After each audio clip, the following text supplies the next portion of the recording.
Hand out, she holds. It's feeling like we've been here before. We're both so broke. That's something that'll keep us afloat. Don't walk too slow. We can't keep falling deeper again.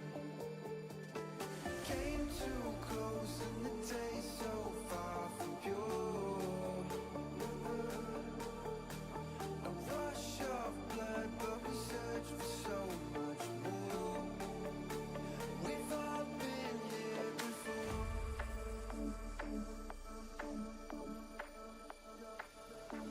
We've all been here before.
You're watching a toothbrush play Billie Eilish. But did you know that there's a YouTube music app where you can also listen to the EDM version, the ska version, and of course, the original version?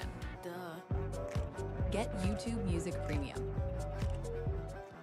We're back on the second channel and we've been neglecting the AMG GT63 SE Performance 4MATIC crash damaged Walloper electric hybrid car.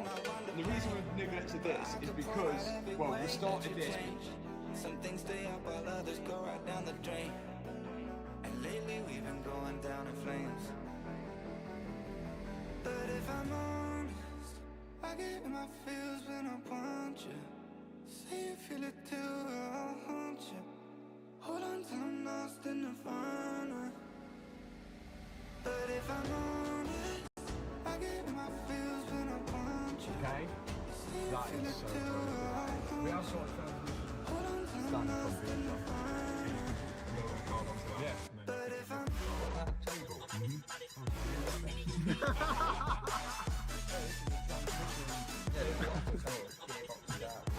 This dinner's ready. What's it from the trolley? This is scary. Look at that. Speed, power, precision.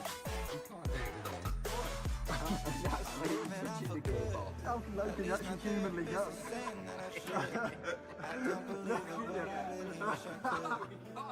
Instead, I guess I'll stay misunderstood. You wait till the gearbox out now.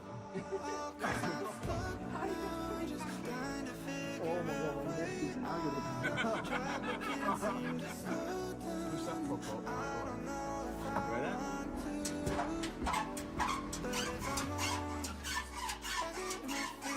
You imagine a smart doing it. It's exactly how they do it. There's loads of room under it.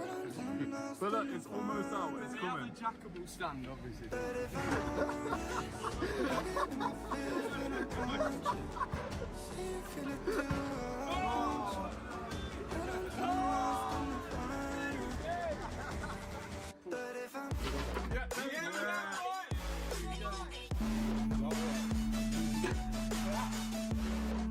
Don't use the call out, boys. Looking broken.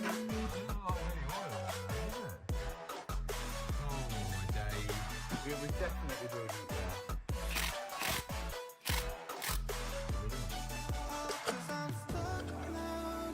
Yeah, that is bone dry. Wait a minute. Look over at the bottom. Underneath there, you can see yeah, so we're leaking out of there. This bit's wet. Actual sealing. It's from the sealer. So what do? Just put lots of seal around it. So that needs to come out. Whip that off then. It's going to be the same problem front and back. The thing is, when we fix it, you ain't going to know if it leaks or not until you run it again. And to run it again, you got to put it back together. I reckon just absolutely Mansory go the hell out of it. To be fair, I'm always half tempted for how much they were. We could have sold them. Like £27, they weren't expensive. That's the same as a Nando's, isn't it? So, I was going to say, yeah. Oh yeah. yeah, but to be fair, 27 quid gets you like one of those boneless banquets for two, but you have it to yourself. So we're going to go Nando's. Like, we're moving this down. It's going to be like the log flume. Do you know if Warren don't come out of that, I'll be shocked. Oh, here we go. Oh, log flume time. Oh, Log flume. bit of golden syrup. Oh, sexy. This is the seal that's caused the problem. Can you see the seal?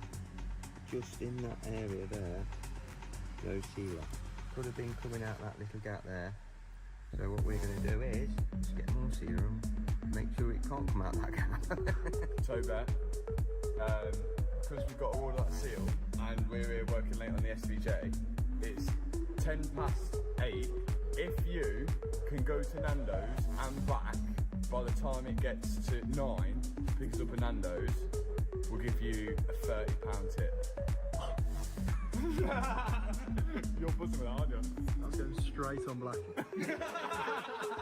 It It was $27.95 as well. That's my meal. Literally 27. Yeah, $27.95 to stop the oil leak on there, or Nando's. We chose the Nando's instead. Right, 8:40 collection time. That's in 20 minutes. Confirmed collection time, and lights out and away we go. There's no chances making that. Welcome back! I reckon this is good RTD. Well, we'll see when we're back. So, we'll apply this onto the old seal, which I've cleaned up. We won't know whether it's leaking until we've driven it about again. But we'll make sure that every area is covered this time. Oh yeah! Plenty on it.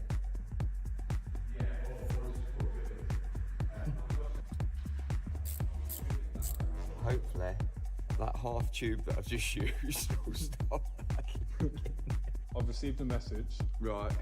Toby said the food isn't ready and it's 20 to 9. He said he wants an extension. Give him 10 past. 10 past. Okay. 10 past is it? 10 past it is. I'm going to put the flywheel on.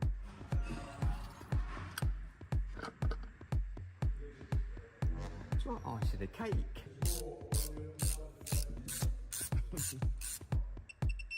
You know what the next bit is? Gearbox back here. Right, food is secured. Oh! He's made it back. 6 minutes late, but because it weren't ready. That is lovely stuff. Thanks, Matt. I'll never broke the law once. We've got new equipment. Yep. Right, we're lifting the gearbox onto that stand. 3, 2, 1. Watch the pipe. Oh my god. God, that's not regulated for this. Going all the way up. All the way up. Pump up the jam. Pump it.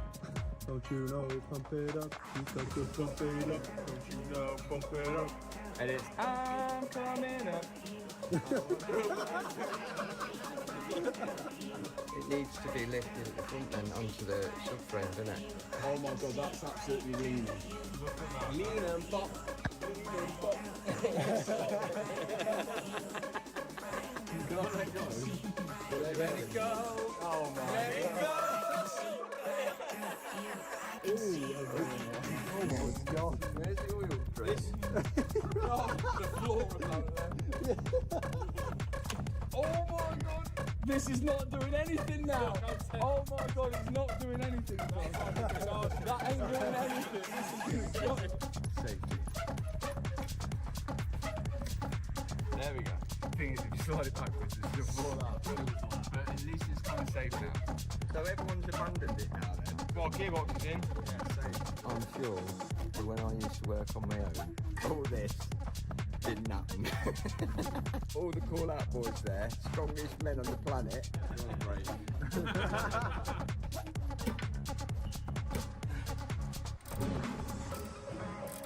Finally, got it in. Seal. We've got to strip all this out, Toby. Decided on the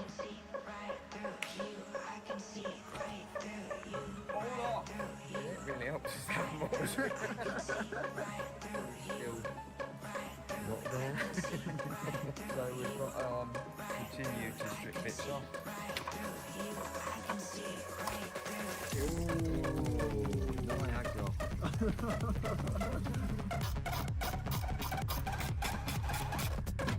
Oh man, look at that.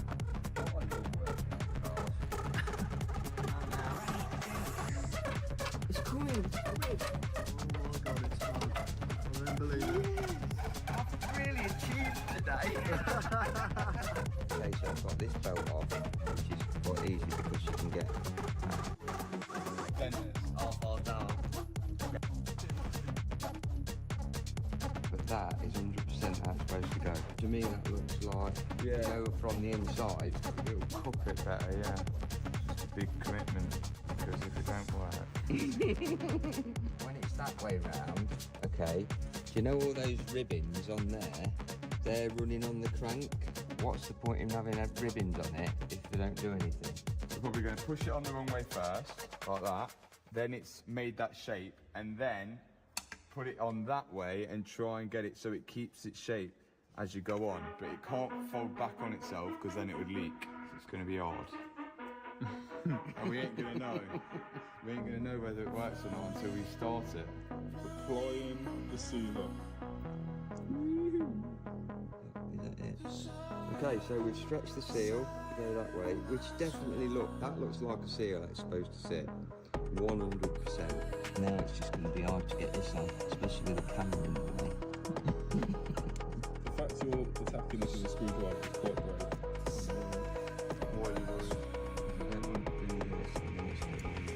Is there anything else you're worried about? Yeah, what are you taking photos of my bald head for?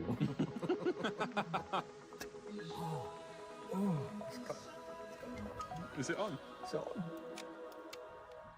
Okay, let's put box in. Job done. That looks better, doesn't it? Next clip. Oh, God! Now's the moment of truth. It's not really started yet. We don't know what we're going to do. Well, I'm away on Wednesday, so... I just might be coming back to it again then. Do you know the thought that I was thinking? Well, I hope the rear seal wasn't the same as the front seal. Oh, the way you put it on. I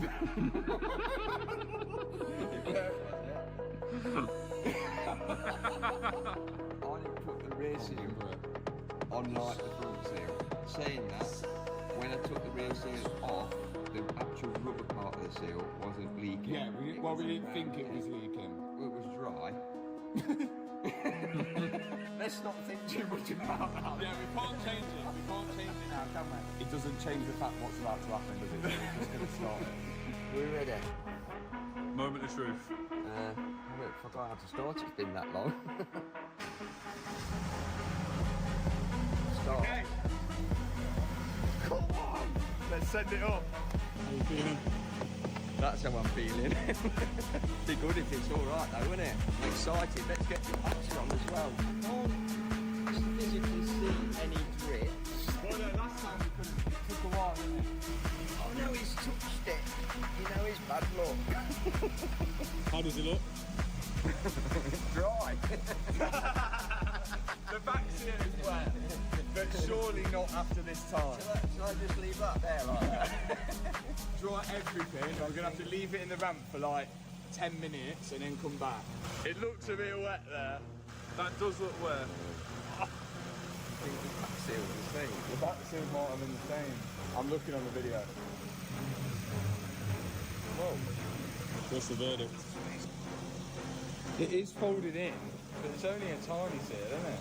It's not as big Wait, as... is that the back of it? That's the back of it, yeah.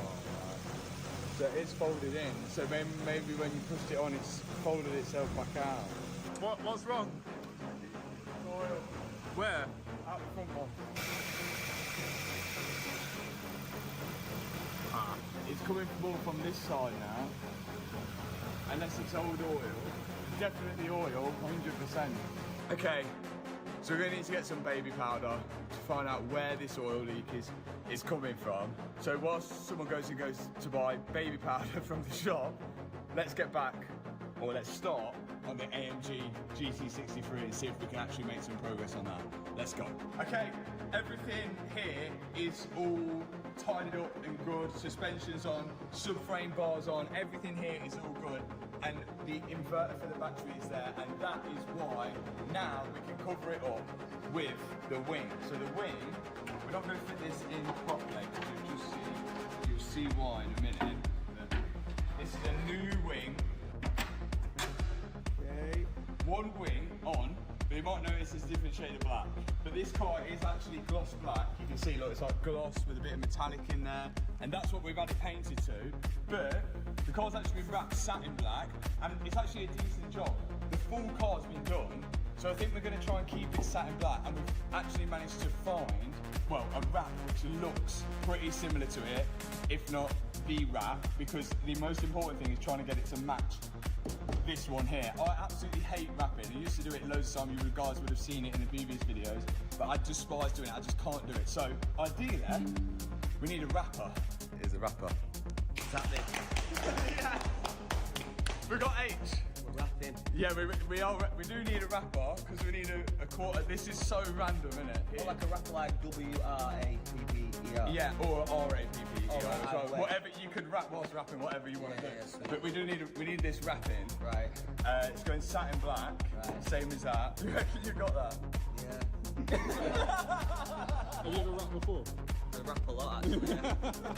Keen's a rapper as well, different time. So he's gonna help you, Say no more. and we're gonna check out a car that he brought here as well. We're gonna go and have a look at it. Brought you a little present. Have you got the over there. keys? He has over there, yeah. Oh yeah, okay. We'll take the keys. We'll go and have a look at that, and then hopefully by that time the rapper's done rapping.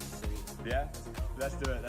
It's always interesting to find out what these rappers like drive around in because you know like it's like an image, isn't it? We got the Cullinan. We thought like we're kind of on like the rapper scale, didn't we? But this is what H is coming. Look at this, the big. If you like AMGs, and you like Mercedes, this is the daddy in it, and it's actually satin black as well. Do you reckon he wrapped it? Definitely not. Forgot to tell him that my dad's like a massive fan. Oh, yeah, you look like it's fun, man. Yeah. Name one 8 song. Rain. Yes, good one. You're not confident, are you? Need that. Because I know what you do with that. When you put it on the thing, you go like that. That's it. Oh, he's a quick learner. Oh yeah. Oh, it's a chocolate interior, and that come out. Oh my days. He told me that they don't even actually drive it. Oh, he gets drove around? Yeah, yeah. Oh, That's okay. proper like rapper material, innit?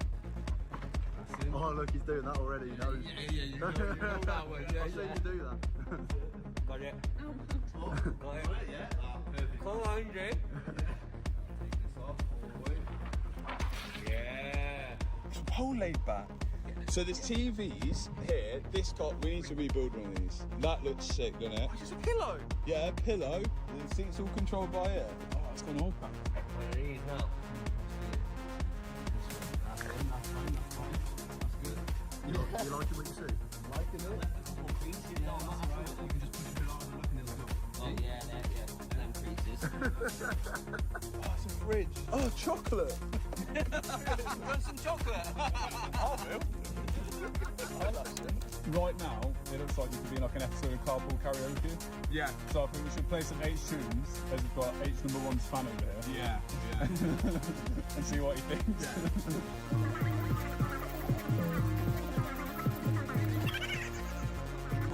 What do you think of that?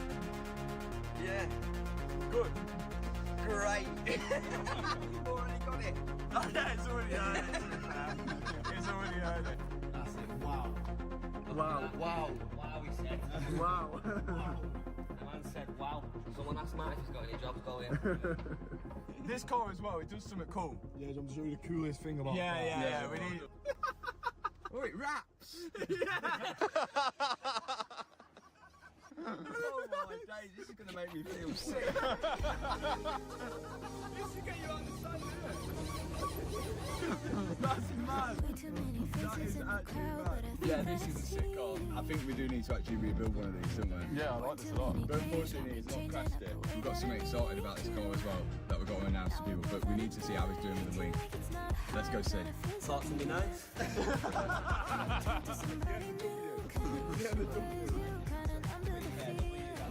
It's not finished yet. Yeah, we're talking about this. He walked in mid-job. Still got a while. We let him cut it. Come on, Jake. Oh, look at him go. He's definitely done this before. I say he's got Brita wheels. Yeah, yeah. Oh yeah, do you have a motor? Yeah. Absolutely mental. He's going to be familiar with that.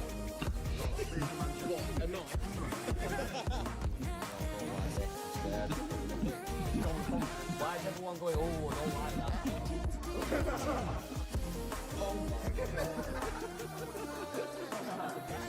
I know, yeah, butter knife. You should give me a butter knife. One part of it. Really, you're supposed to use the glove. Oh, look at this now for the safety. It's not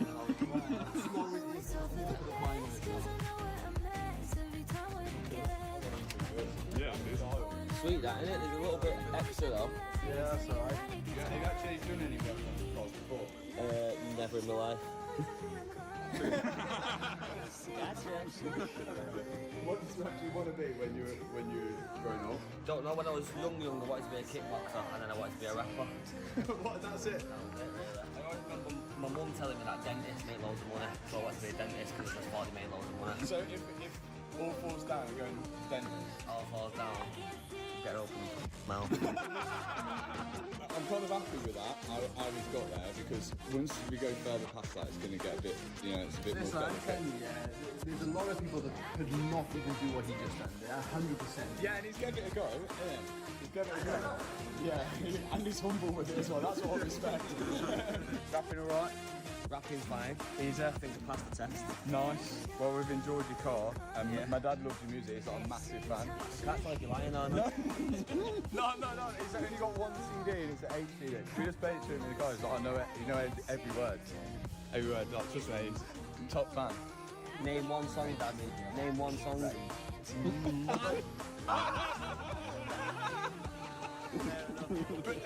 There is a reason H has come down here as well. Not only to wrap the wing of the AMG, but also we're going to be giving away his car to one of you guys. Yes, sir. £9.95. He'll be taking home H's Maybach. Why are you doing this? Because I personally had enough of the car. I've had my wear out of the car. You've all seen me in the car. I've been in the car so much I've got a tattoo of the car. Yeah. Honestly, from the bottom of my heart, yeah, I wanted someone else to have it, and there's too many of you lot to decide, and you're all going to call me a snake if I just pick one person. So it's a serious car to win for 10 quid. For 10 quid. So High Speed Competitions are giving away the car. In a week's time, exactly a week, we're going to be doing the live draw, and we'll be calling the winner, whoever wins it, and then that's it. You take away a car for 10 quid. You can't really go wrong. So if you fancy your chances, we're going to be live streaming the live draw, picking a random winner, one ticket, one entry. Are you going to drop it off? I'll drop it off. Yeah, we're going to get him to drop it off. It's been a sick car. It's been a sick car for you, to be fair, isn't it? There might be less chocolate in there than what originally Have started. you been eating the chocolate? The interior's sick. I like the chocolate, caramel. It's nice, man. It's classy. It's classy. And, Yeah, he's a classy guy as well, isn't he? I'm a classy guy. He's proper. Look at me. Yeah. Well, this is sick. Thanks for wrapping my wing, and No problem. good luck to every single person that's going to grab a ticket for this. I'll be doing the live draw in a week's time, and hopefully I'll be ringing one of you who's watching, because that would be sick if one of you guys win. And yeah, we'll get you on FaceTime to H.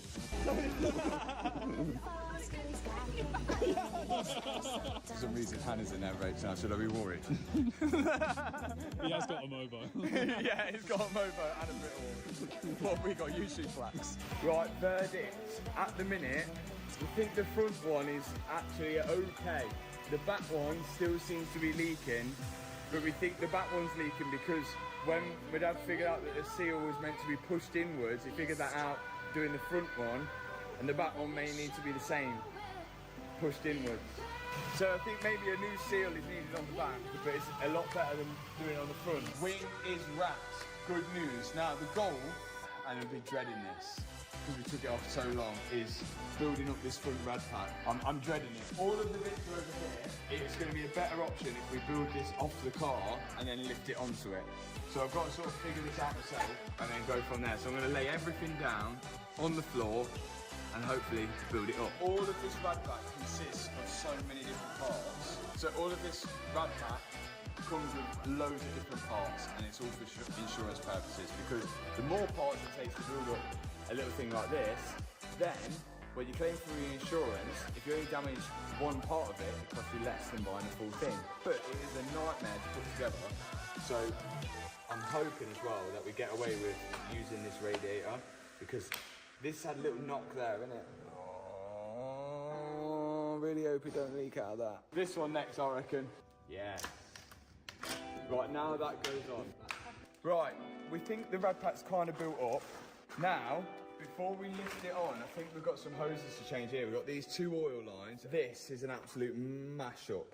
So these have got to be changed as well, because these are all matched up on the end, and we think there's holes in these. So we're going to replace those 2, then hopefully lift the rad pack on, and then start actually building it up from the engine forwards. Hopefully that works. Okay.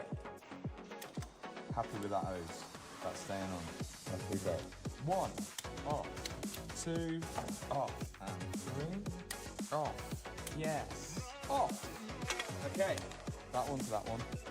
Oh yeah, that's the one. Bomber. Oh yes. Okay, that's on. So that bolted to something under here. This, I think, went to some kind of cooler over here. Next one, I think we'll change this pipe up here because that is broken. So let's whip this one off, change that. Go. Yes. That one out. Yes. Okay, that's the hose. Oh, look, there's a road down here. So many hoses for so many things. That's the thing with this has got a combination of the two worst things you can put on a car: a battery-powered hybrid thing and turbos. Right, that's off. So on this one goes. If we get a water leak from one of these, we've had it. I think that's it. Next one. Do you know this looks like a mess? Look at the other side.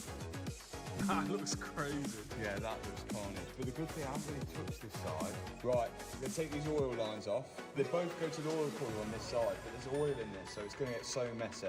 I don't know if there's a right or wrong way to do this, and it's like, there's no other way of doing it. I think we're just going to have to do it. We're going to have to send it. 1, 2, right, top one. That goes in first, and that was this one. And this one was next. Go, go. That's all oil cooler lines in. Then, we should be able to lift the VAD pack onto the car. Come on. This is just absolute carnage, and it's so hard without diagrams and without knowing what's come off the car, because you didn't get the whole front end. So, I'm just trying to work out. I think that is the front of the car, because it's got guard on it. So, this thing, I think goes in like that, clips in there, and that's the front of the car. Behind that is the oil cooler, and the oil cooler must go through those holes like that and go in there. And then this somehow joins to this. Wow! Right, we've got in there shroud for the front, oil cooler for the back, and then that must go somewhere along here then. Look, we notice more damage. Look at that. That water pump has taken one for the team. That was all on this side where all the mashup was. So we're going to need one of these water pumps. I think we're just going to have to put it in and just try. And then like work away from there. Let's try it. Let's get these rubbers in here. See how we get on. In goes the rubber. I'm going to clip hoses in more so I've got access. Yes. 1. Okay, this one must be the one, the down below one. Okay. Boom. Goes in there. This is where we've got an issue. We've got 2 oil lines, which we've got one there and one there. We've got one pipe here which says F on it, and that goes to F. But then we've got one pipe here, which could either go down here onto that. Oh, it did. Okay. This goes on here, like that. We've got a 2-pin plug down here, which could be that, or that. That goes to that 2-pin plug. We've got to work that out then. That's some kind of temperature sensor. Okay, so we've established that everything's there apart from, we think, one pipe. Because this cooler here, this is abysmal. Like, if you're going to rebuild a car and you've never rebuilt one, build one which doesn't have turbos on to start with. Because if you have a turbo, increase difficulty. If you have hybrid, increase more difficulty. Because you've got all these hoses. That hose goes on there, like that. And then this cooler sort of like slots up into here. And then on this side, this hose here is missing because there's definitely not one here. We've got F, which is for F, but we think maybe one goes from, well, that would still seem wide. Something's missing because it would be crazy if the hose come out of this and went into that cooler as well, because that's just excessive cooling. But who knows? We're definitely missing something, but we can't work out what it is. So what I'm going to do, continue to build it up. Because that hose is proper low down, we should be able to get to it once it arrives. So I'm just going to ring Mercedes up and say, I need a hose which goes out of that bottom cooler and out of that bottom cooler, and then see what arrives. What I want to do is put this in because I'm a bit worried of where the pipes go around it. So, you know, like if that went in there, happy with that. Now I can put the bolts in for this crash cam and continue there, then bolt this on. I'll be so glad once this part's over with because the rest is more fun, way more fun. Right, I'm now going to attempt to put this on, cooler and another cooler. If this car overheats, after all these coolers going on, I've done something wrong. Look at that. Right. Parts have arrived. Look at what we got. This is the thing that was missing. This pipe here. Also, when it was bank holiday in the UK, we post on a Monday because a lot of people go out on Sunday and they don't watch videos. And then they message me on the Monday and they say, oh, did you post a video last night? But they forgot, so post on the Monday instead. A to there, baby. Now, this bracket is a bit perished, so I'm going to replace this because that's arrived as well. Here's the new one. Boom. This is a full-on mind boggle, isn't it? That goes up, flips into that, and this flips into that. Yeah. Hose going on. Yeah. Hose going on this side. Yeah. That should all be in. Next step, crash can on that side, crash bar can go in, then the top. Let's go. Crash can going in. Sweet. Oh. Got the new C-bar. It's ready to go in, aka the crash bar. It's going in, baby. Cross member, baby. Does it line up, baby? Also, Liam's got black shoes on. Why are you taking the mick out? What's the problem with black shoes? The black soles is throwing me off. Look, it's got blim soles ready for PE. PE, blim soles. You do look like your mum's dressed you for PE. It even says physical education on his joggers. Look! No way! You're not talking about workplace bullying. Liam's been off work for a bit because his hamster died. We're sorry for your loss, Liam. Thank you. Yeah. What was the hamster called? Popper. How long did it survive? 10 months. I'm surprised it lasted 10 months, to be honest. 10 months? I reckon we fed it to death. I reckon we just gave it too much food. Well, the case is trying to do that to him, but it's not worth it. We're going to continue how we continued before. Because at the minute it's really overwhelming because look, we've got like wires which are broken, which I only imagine go to like, okay, there's a temperature sensor there. I just got to work out which one of those wires goes to that temperature sensor. No idea what that one goes for. I think this is for the bumper wiring loop. That's going to be a challenge to work out how that goes together. But it's just going to be easier if we tackle one problem at a time. Now, we're going to put in the slam panel and then just keep going. We've got all that down here. None of that's damaged, which is good. Let's whack that on and we can slowly keep going. And we might even do a wheel reveal. Let's go. I hate how this car's put together. I hate that you hate my black printers. I like how BMWs are put together and some Lamborghinis. And Porsches. Porsches are the best cars to be put back together. Yeah, if you're going to rebuild a car, just rebuild a Porsche, it's so much easier. If you want your life to be held, rebuild a Mercedes or a Audi. Something missing. Those bolts that I just put in for that crash bar go through this silly thing.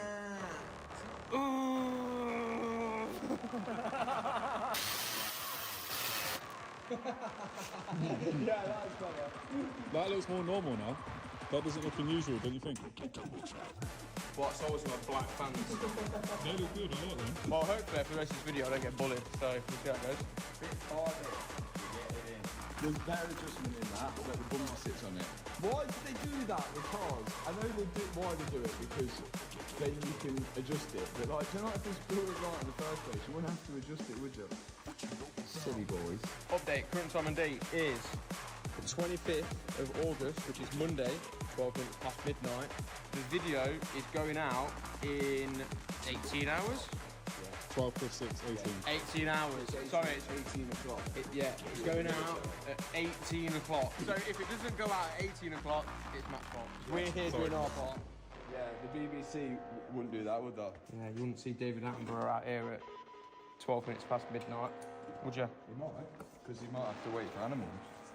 Right, Liam, see, I reckon these are for the horns, which I predicted. 2 blocks there. What do those horns sound like, Liam?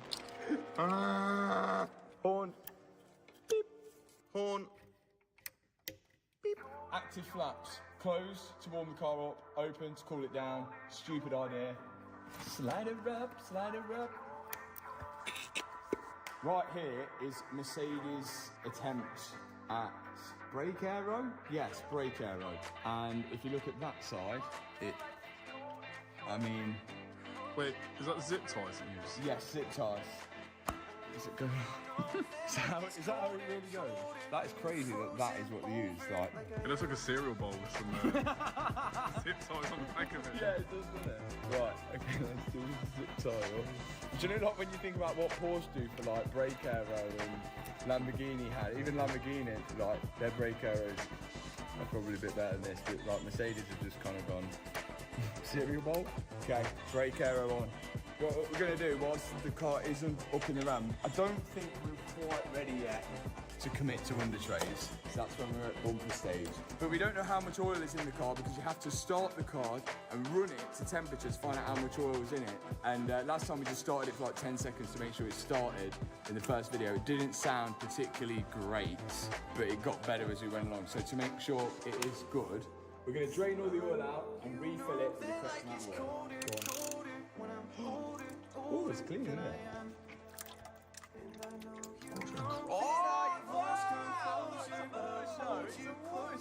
I reckon there's meant to be 9 litres in that, and that weren't 9 litres that come out. And we tried to start multiple times. It sounds slightly rattly, didn't it? Mercedes-Benz oil recommended.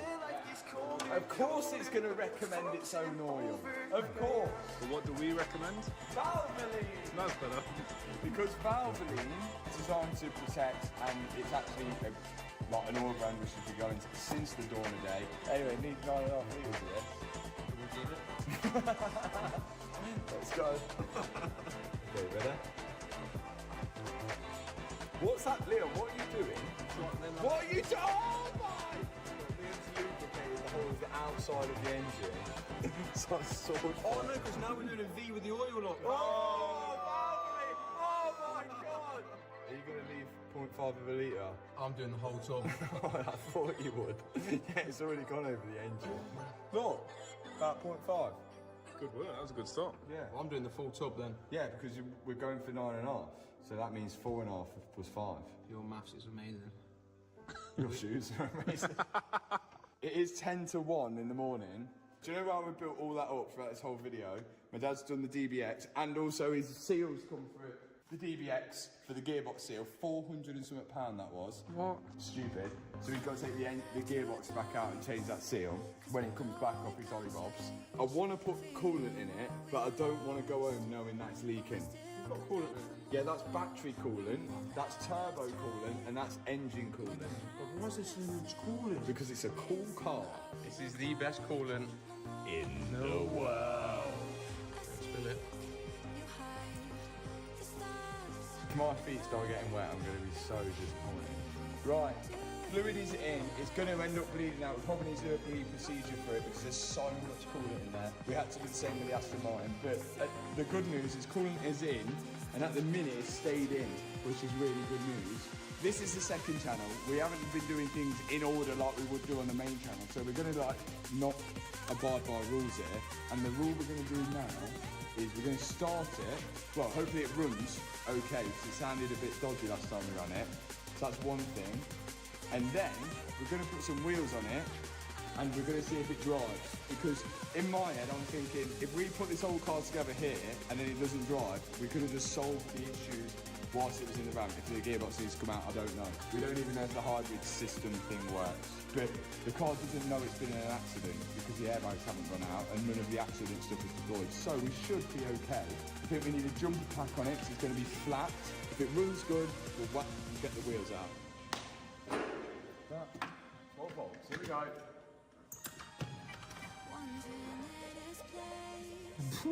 Fish tank on.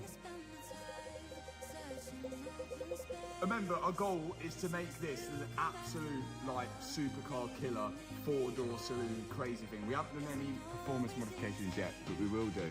Our goal is just to fix this thing first. Shall we go start it? Ready? Let's go. Start.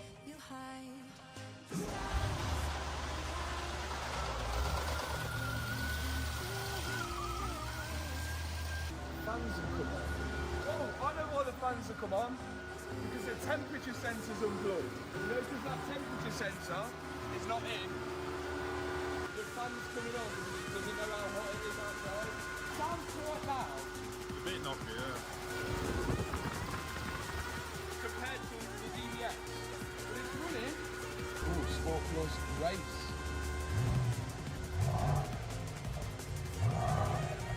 Sounds good. Sounds pretty good, doesn't it? Oh, this is going to be a beast, isn't it? Oh, it's so comfortable though. It is a sick car. How are we doing? I can't see cooling temperature or anything. I don't know what's going on. Oh, that's oil temp and transmission temp, but no cooling temp. The battery's got a little bit of blue coming in. So we can't find where to check the oil, and we can't find how to see the cooling temperature. How are we looking? Oh!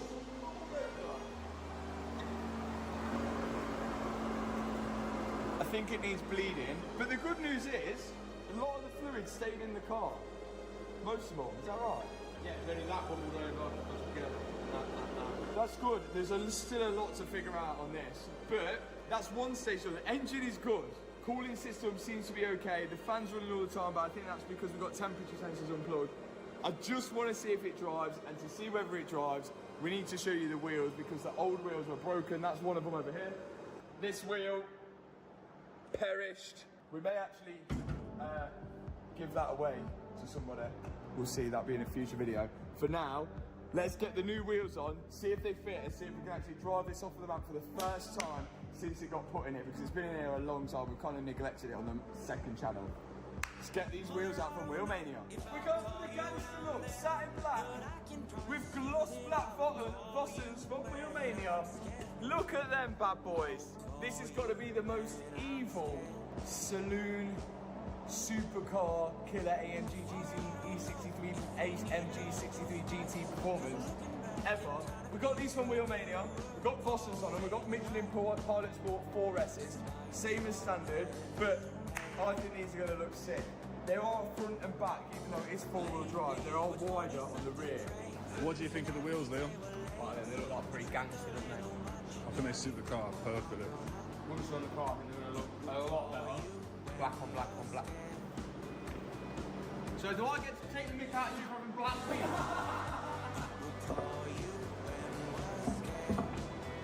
Whoa.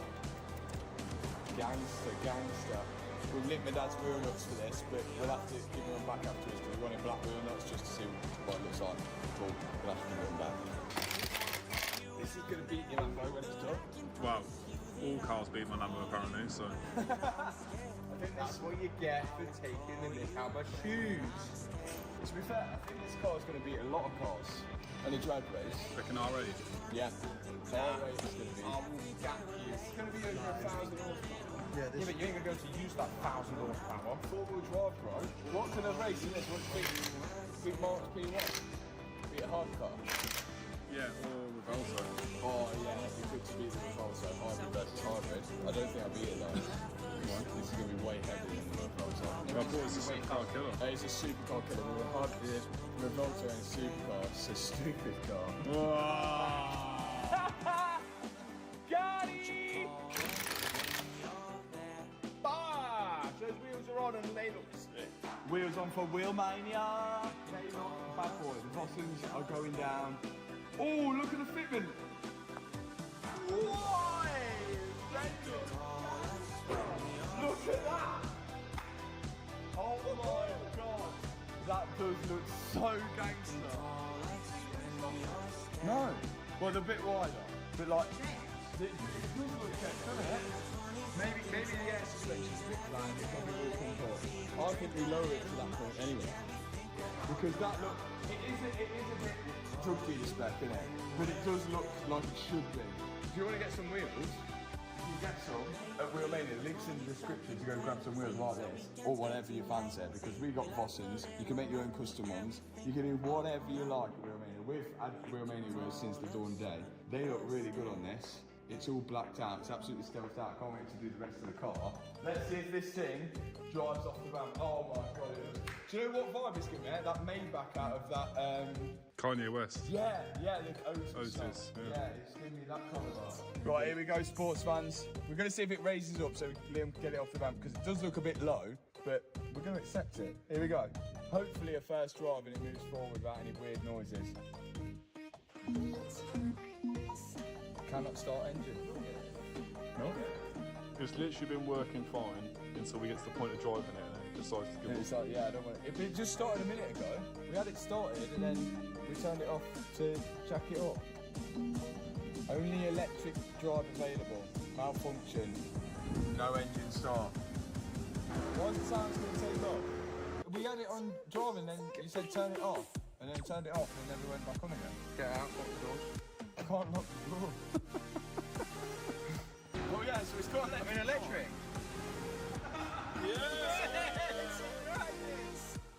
First drive. Look at that. What's wrong with?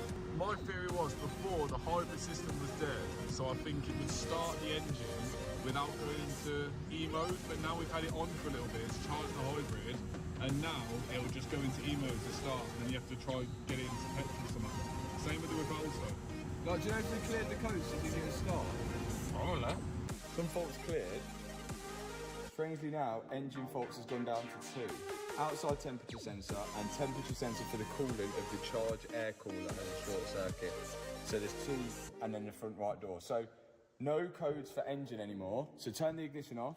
The car started with less on it. And now we've put it together, it doesn't want to start. Ready?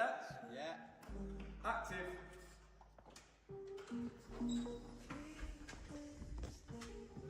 Cannot start engine, see owner's manual. Will it go into gear? Will it drive forwards? I think it's perished.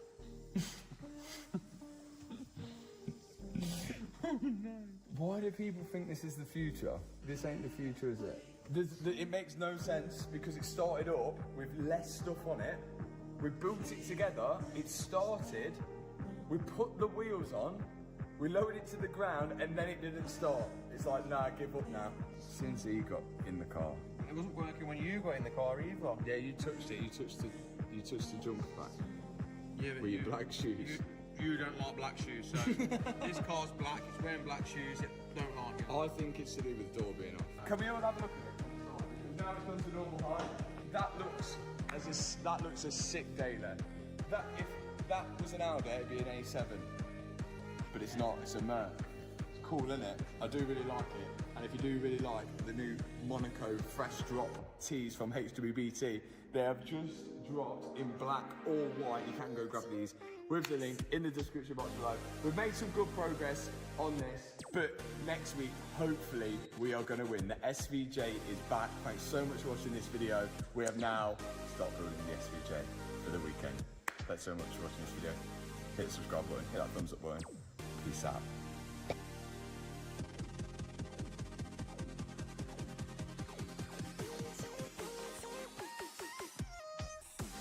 Listen to playlists based on your mood on the YouTube Music app.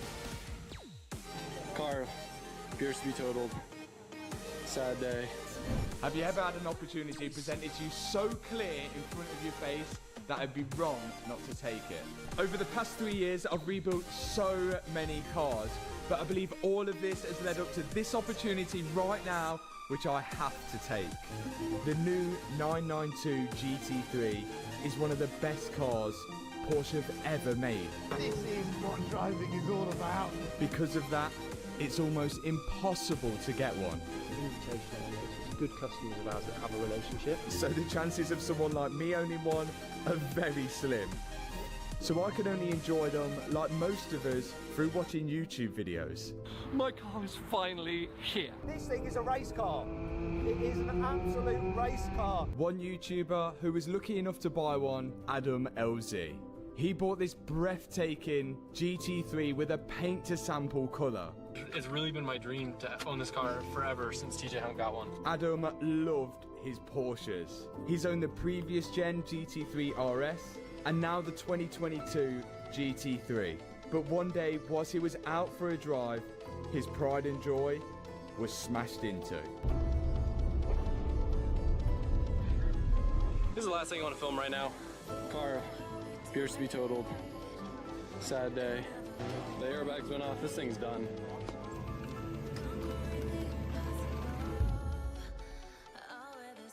Right, so this is Adam LZ's GT3, and we think we've came up with a plan, but I don't know anything about Copart in the US.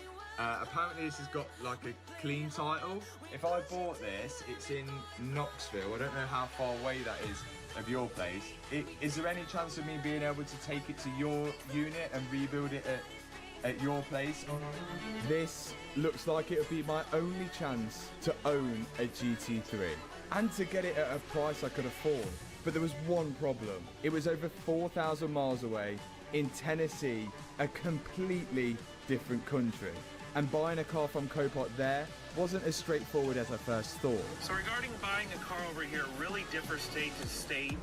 And it seems like, you know, a handful of the states require you have a license, the other handful don't. If they told you you need a license, you probably do. I can look up later on. You have a couple different angles the way you can go. Turns out to buy a car in Tennessee, I needed to use a broker to bid on the GT3 for me. And this is where Freddie, aka Tavarish, comes into play. I only met him a month ago, but I know he has an account with a broker that could bid on the car for me.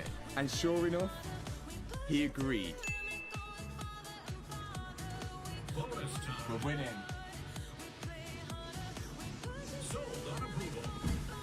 We're winning.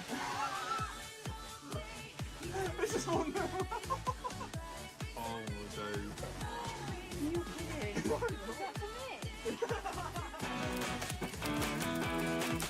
So I've just spent the most I've ever spent on a car which is crash damaged, which I've never seen before, which is also on the other side of the world.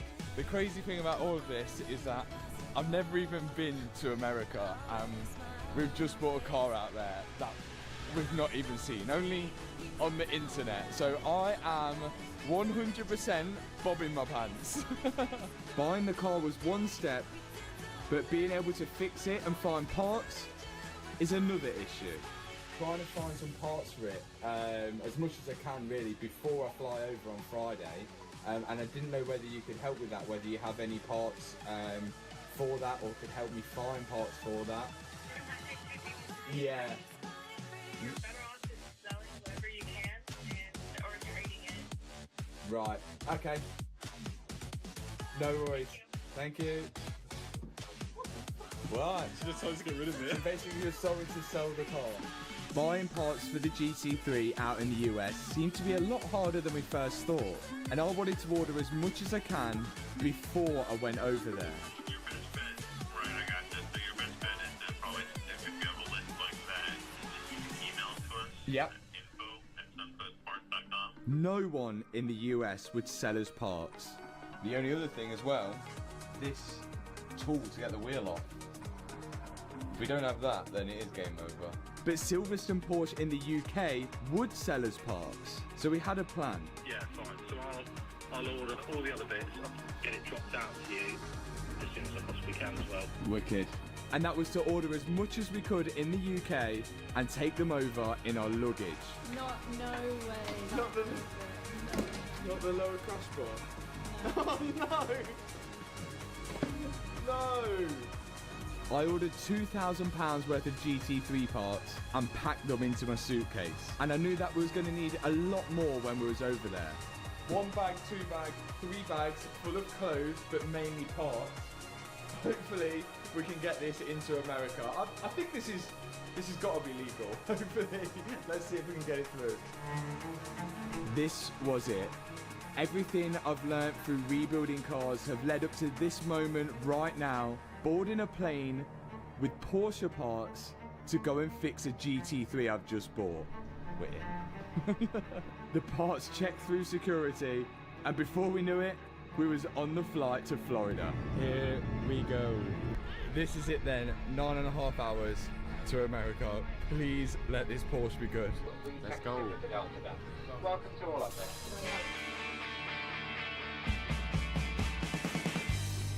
We touched down in Florida. My first time ever in America.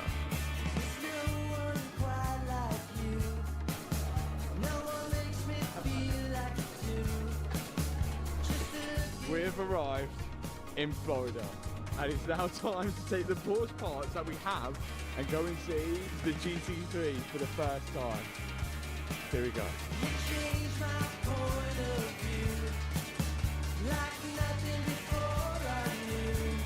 So here's the plan.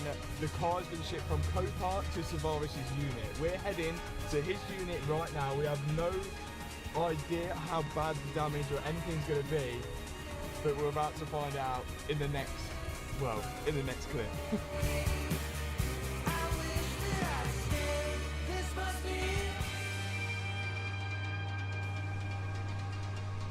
Here we go. Already doing it? Oh, you start early, man. How are you? I'm good. What's up? We're experiencing America for the first time, so everything is literally so mental. So here is Freddie, and I've got to say a massive thank you to him, because without him, none of this would have happened. He's honestly one of the nicest blokes I've met, and has really allowed me to fulfill a huge dream. So if we can pay him back by going to subscribe to his channel, that would be so good. Wow. Oh my God. Ladies and gentlemen, the 992 GT3.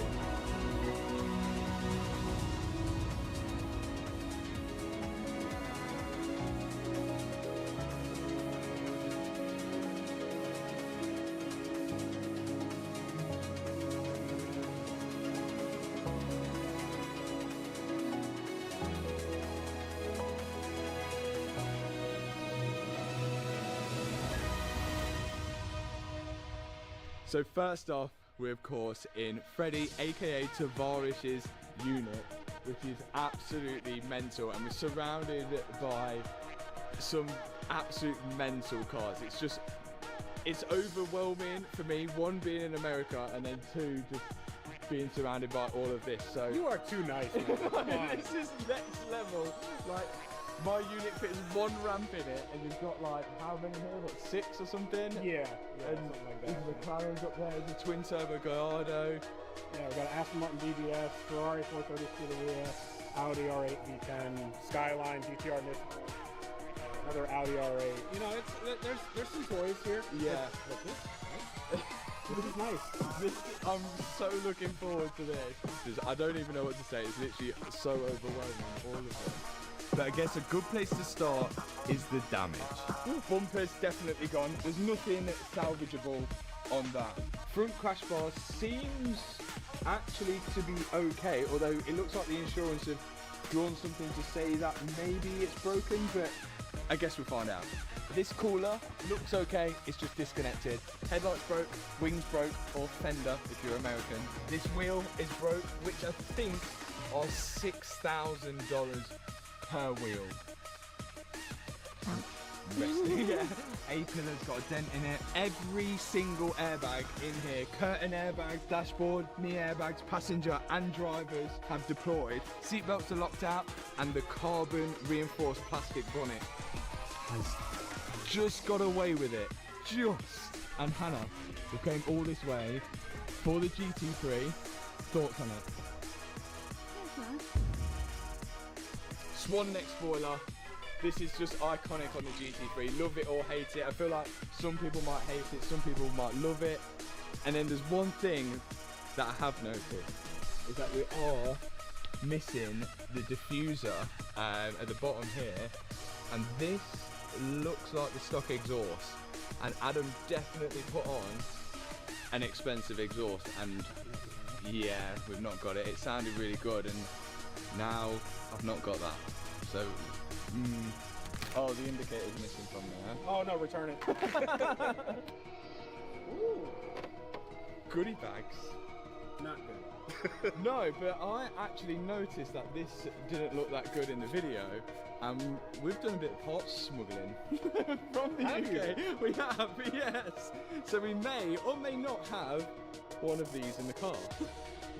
HRE centre caps. These are worth, got to be thousands. I was gonna say that number. You know, to get the wheels off, these are centre locking wheels, so they require like a special tool.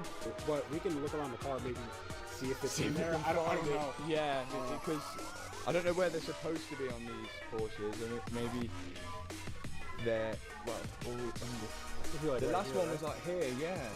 They've seen them there, but it's weird that someone would take it out. But the wheels are, maybe that's why the wheels are on, because no one could steal them off the car. Did you see what just happened? What happened there? All right, so come around here and now unlock it. Look at what? That's good. I didn't even know that. It's like a Tesla. So the door handles. I mean, that's like a cool factor. That's pretty cool. That is cool. There's so many things on this car which is just so cool. The carbon bucket seats, they're going to be like thousands of pounds extra, I imagine. But it's just cool that I would probably never ever would have bought one of these brand new. So being able to buy it crashed and then repair it is just another. It's part of my dreams, I guess. So this one is a paint to sample car, and like we said, it was a 1 of 2. But it's a manual car, and it has the wing, so it's a manual non-touring. Yeah. So I think this car, if it was in good shape and not crashed, I think this would probably be like $325,000. Absolutely insane. That's nuts, right? And that's used. The damage, we're probably going to have to get it in a lift to see, but we want something to. One thing I want to confirm with myself right now, just to make me feel a little bit better, is does it start? Because I remember when Adam crashed it, it wouldn't start afterwards. But my Cayman S didn't have a pyro fuse on it, which. You know what? Let's just try and start it. Oh, got it. Okay. Okay, I'm in start. Oh, I just opened that. Oh, this. Oh, it's not. You don't actually put the key in. Nope. Okay, I'm guessing clutch down.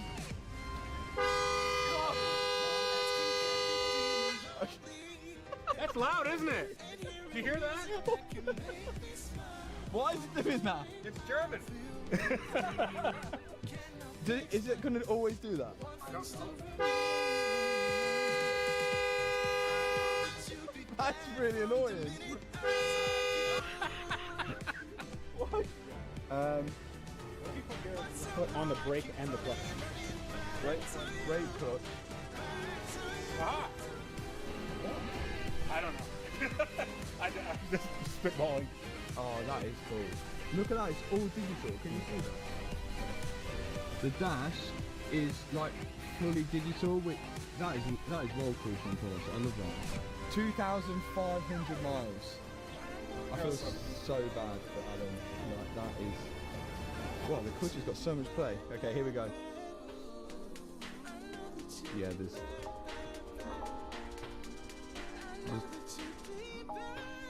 I don't know if you can hear that on camera, but it's like a click. It's not. Where does this click sound like it's coming from? From underneath. On the back. Yeah. Oh yeah, it is, isn't it? It's got to be something related to the airbags, because the engine is right down the back on these, and the damage is all the way at the front. So it's got to have something to do with the airbags. Well, that's what it normally is, isn't it? Yeah. Yeah. You want me to put it on the scanner and see if the pyro fuse is Let's gone? try that, yeah.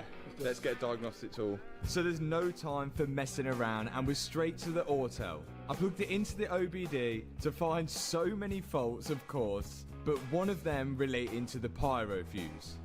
Problem is, we didn't know where it was, so we're thinking it's got to be a pyro fuse or something. We normally find them in the engine bay, but check this out as well. So if I open the engine bay button here, all it opens is that, and that is all you can see of the engine. the oil filler and the coolant filler. So we cannot get into the engine bay. So the search continues. Now the pyro fuse is supposed to cut power to the engine when the airbags blow. So usually the fuse is located on the power line off the battery. But in this case, we couldn't see anything. It looks like the live wire from the battery goes straight through the firewall and almost heads underneath the dashboard. Freddie found a photo of where the pyro fuse is. And I can see this, oh wow, I can see a plastic panel down here, which is that one there. And it looks as if this fuse box is like behind this, which is exciting. I can see wires where they're going to, but yeah, it could be a bigger job than we thought getting this car started. Okay, how the hell do you get to that? With the pyro fuse being inaccessible, we had to come up with something else. Who put that there at Porsche? Because whoever put that there, it is not only underneath the center console, it is right at the back at the dashboard. You have to have a head that big to get to it. It's impossible to get to the pyro fuse. So I am desperate to start this car just for my own peace of mind as well. The only thing that the job of that pyro fuse is to do is to cut power going to the starter. So I think if we can get to the starter motor, we can put 12 volts to the starter motor. All the fuel and ignition would still work, wouldn't it? I think so, yeah. Yeah, I would assume that all the fueling would work. If we just have the car in the on position, the starter just starts the engine. Yeah. Let's try it. So all we've got to do now is find out where the starter motor is. Usually it's mounted to the gearbox, but remember the engine and everything is all tucked away at the back of this Porsche. Okay, I'm going to tell Freddie to stop looking for the jack stand because I've just had a look at the photo of Porsche's 4 litre flat 6 and the starter looks like it's there. Yeah, that's not good. No, that is right on top of the gearbox and like the other side of the engine. There's no way we're getting to that. They've not made this easy, and this is the first episode. Don't they know that we're doing a YouTube video? Yeah, we're just trying to start it. Wow, okay. I'm gonna have to have a think. So we could push start it. How would that work? So we have these on these little casters. I don't know what the top speed of the casters is, but if we get a rolling start from there to there, and you pop the clutch in second, I feel like you could probably get it going. Well, we've done worse things. You do know I'm not going to be able to steer when I'm going. No, we're going to have to. It's fine. It's fine. Yeah, it's going to push. It's like nothing of value anywhere here. Do you think that'll work? Is this actually going to work? It's worth trying. Yeah. Should be alright. I guess I can put the brakes on. Yeah, the brakes work, don't they? Yeah, the brakes are going to work. Yeah, sure. If it doesn't work, it doesn't work. Like, so yeah. What I can imagine happening is you get all the way to the end and then it hits the floor and the casters go up. So the plan was to bump start it inside Freddie's unit with absolutely no use of both front wheels.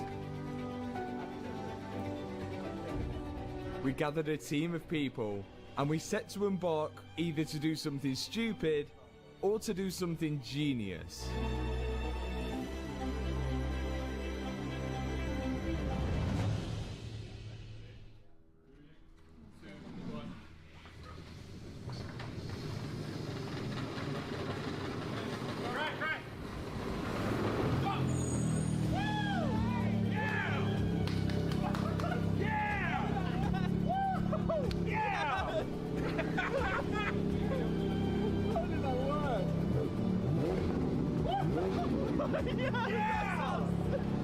I did not think that was gonna work. How did that work?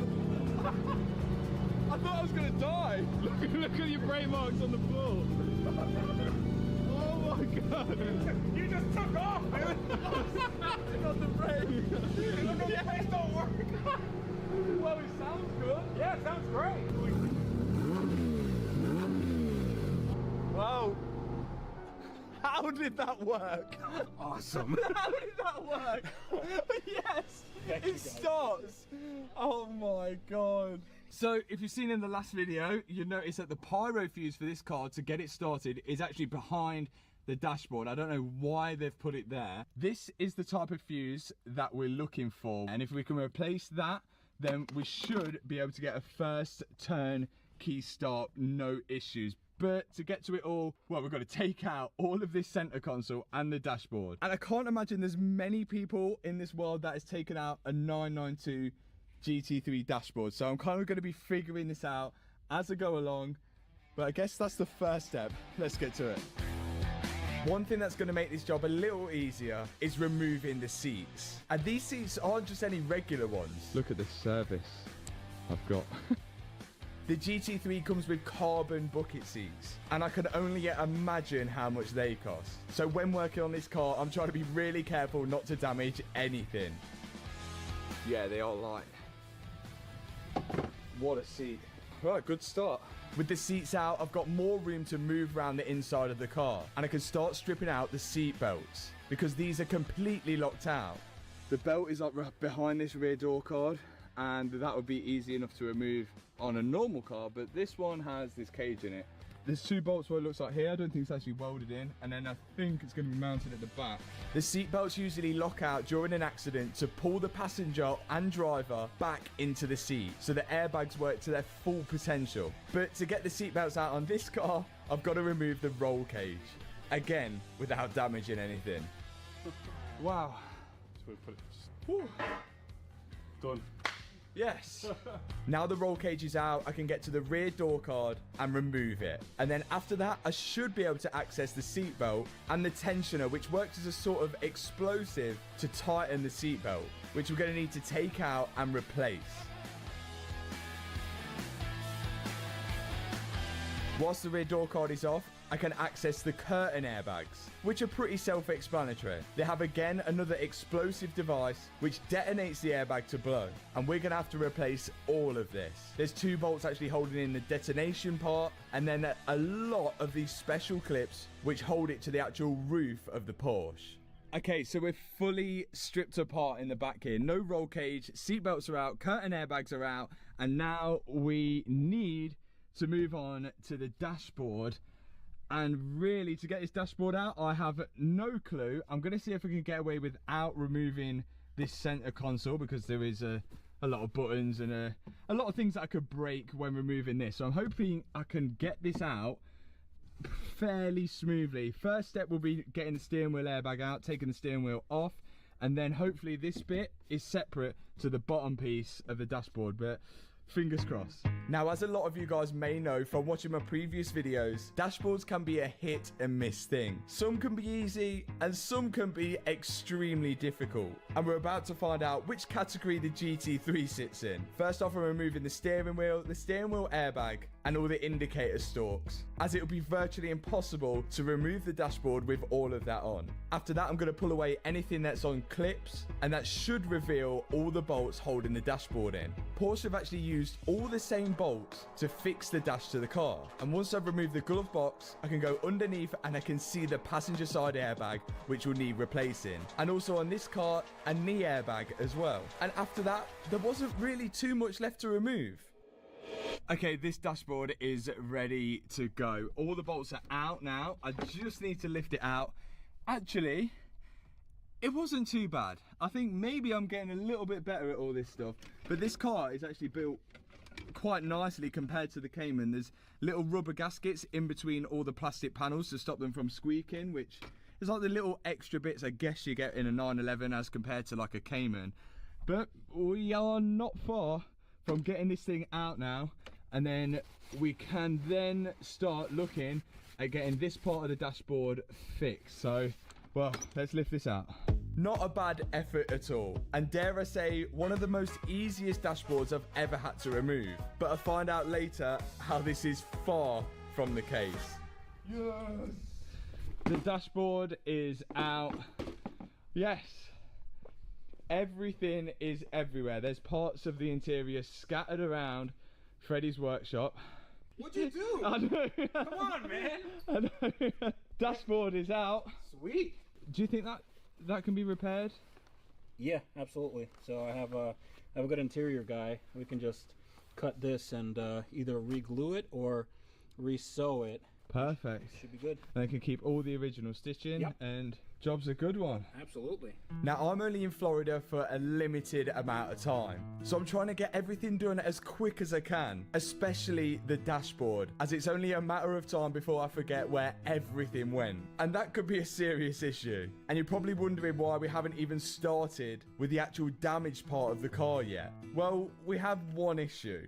We can't actually get this alloy wheel off. These are all center lock wheels and they require some crazy amount of torque to tighten these up, and also a special tool to sort of like loosen the wheel as well. So we've ordered that special tool, but in the meantime, whilst we wait for it to arrive, I took the dashboard down to E3 Upholstery We found it. to meet Matt, who's going to be fixing it. Matt was super helpful and really knowledgeable about this sort of stuff, as he's retrimmed so many of Freddie's dashboards. And not only is he going to be doing that, he's also going to be taking the seat belts from us, as he knows someone that can fit some new tensioners on them as well. So thanks E3 Upholstery, we'll check back with them later. Model number, body type, odometer. Doesn't say anything. No, it doesn't say anything about being damaged. Nope. Just says certificate of title. There's not a salvage certificate.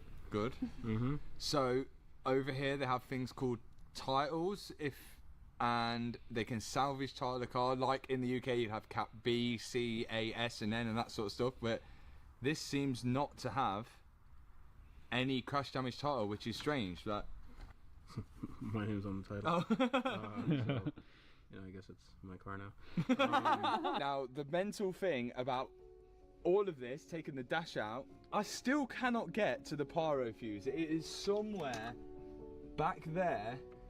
So even though I managed to get the dash out without taking the center console out, it looks like I'm gonna have to take the center console out to get to the pyro fuse, because if I put this all back together and I haven't changed that, we still won't be able to start the car. So that's one thing that doesn't make too much sense with the 911. How is a human being able to... It is in this box here. It literally looks like I've got to take the whole interior apart. Oh. I bet you it's, if you take out those two bolts at the top and then the bolts at the side, this whole thing comes out. Yeah. I mean, listen, I don't know. There's only one way to find out. It was unavoidable. The center console had to come out so we could start pulling the aluminium frame which holds the dashboard. So we grouped together as a team and started stripping apart the GT3 interior. All the gear linkage is out. There's bits absolutely everywhere. The whole idea is so we can pull this forward, which it almost does. The fan blowers, the big blower section, that all needs to come out so we can get to the pyro fuse behind. We can't move it. There's one bolt holding it in, which is down the back of here, but you can't get to it because it's like they've like isolated it in this little box, so you just can't get to it like that. So there is the stud, and to get to the bolt, it's actually impossible. I don't know what to do next now. I have no idea. I called Jack in to take a second look at things, and we wanted to see whether we could get the pyro fuse out without removing all of this. But as hard as we tried, it just didn't seem possible. This metal frame was hiding the last nut we needed to undo to remove it. So in my head, there was only one option.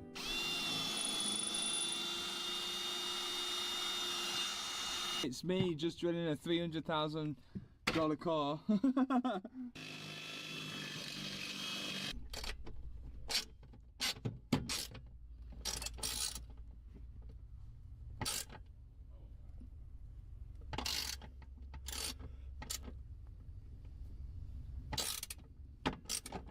Oh dear, think around it. We've all had that heart-sinking moment where we round a nut. And this was my moment right here. But then we found something. So just out of chance, we just saw a bolt there, and I thought I'd just screw it. and it's unscrewing the bolt that Matt's just tried to drill out for the last hour.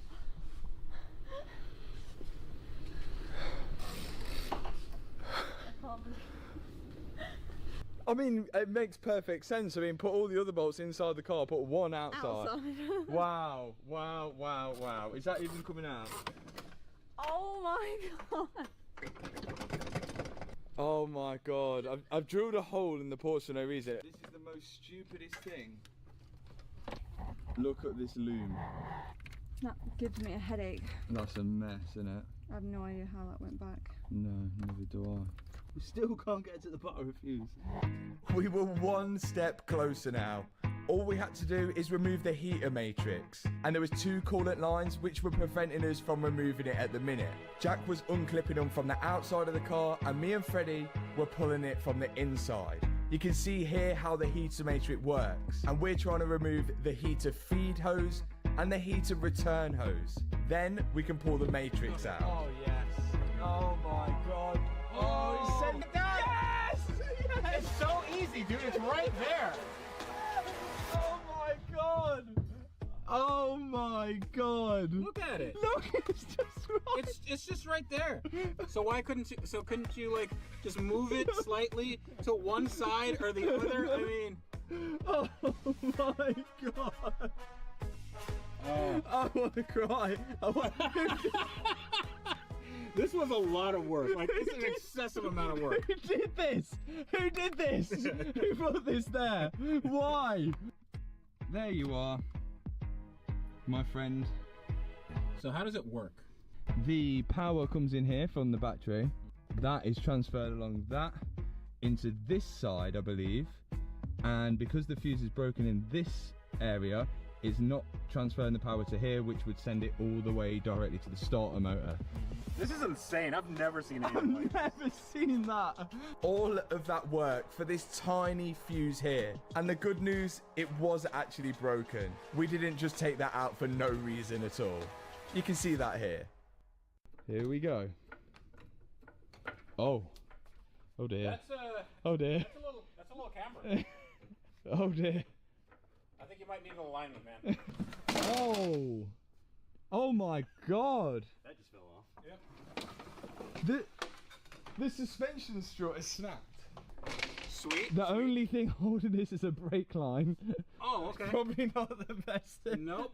Okay, how will I get this wheel off? So we have a wheel tool over there. Oh my god, it's on like a... Jeez, what is this? You want to know how much that tool cost? How much is that? 5,000. Five grand, I'm putting that back down. Wow, and this is the locking key. Yeah. To get it off. This also has carbon ceramic brake discs, and I'm really hoping that there is no damage to it when we get this wheel off. Yep, me too. Carbon brake discs have the pros and cons. The pros being they dissipate heat a lot better than steel discs. They're also a lot lighter than steel discs. And because they dissipate heat better, they also take a lot longer to wear. But all of this comes at a price. With some carbon discs, the price starts at £4,000 per disc. So I'm really hoping there's no damage to any of mine. Right. Alright. There we go. Yes. There's a small hole. We can fix that. We can surely fix that. And the disc. Please be okay, please be okay, please. No. Oh. No. Oh boy. Oh. You hate to see it, you know? That's we got some, I mean, we could glue that. It seems I didn't get away with it. That small chip means I've got to replace the full disc. Okay, so this is a little worse than we first thought. Number one being the brake disc. A brake disc is definitely not going to be cheap. The suspension strut is completely snapped off. The drop link is bent. Oh my, this is a double wishbone suspension. I assume these look okay. Probably not a good idea to keep them. But the one thing that we have noticed, this front control arm right here, if you guys can see when I zoom in, has pulled away from the tub there. The whole bolt and the whole system has pulled away, and this is all cast aluminium, and that part is a structural part. And with it being structural, we have to be so careful how we repair it. It can't just be re-welded back up. It's looking like we'll have to replace the whole thing. And we already know that Porsche in the US won't sell as structural parts. And all of this is all aluminium as well. So you can see here, a lot of the stuff is riveted, it's bonded as well. So I don't know how far or how much of this front tub we're gonna have to replace, but I think it's probably gonna be all of it. And this is, oh, it's actually huge. I don't think we're gonna get that on the plane. No. There's a little dent right here. Yeah, the That's not insurance terrible. look like they've drawn something there. Looks like it's right here, that little crease. Came back and kicked into something. What's behind there? It's The like pyro fuse.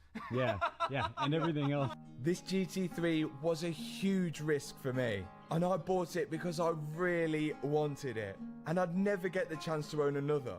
But all of this came at a price. That price being $160,000. The most I've ever spent on a car. So to make this work, I've got to be so careful with the parts that I order. So the inner tie rod, just the actual ball joint, is just pulled out from the steering rack. So hopefully the steering rack's okay, and this has just pulled it out from the wheel, having the impact pulled away from the car, but we'll find out, I guess. Hello. So I've got a 992 GT3, been in an accident, and I'm going to need some parts. And you want to do insurance, or you're going to pay for the parts out of pocket? Out of pocket, yeah. I bought it, crashed. We were going in with low expectations, as normally to buy a lot of parts you have to be a registered repairer, but things were looking good. So surprisingly, it's actually more help than we first thought, and we're doing all right. We were actually able to buy some parts, and they even had some in stock we could take that day. But what about the structural stuff?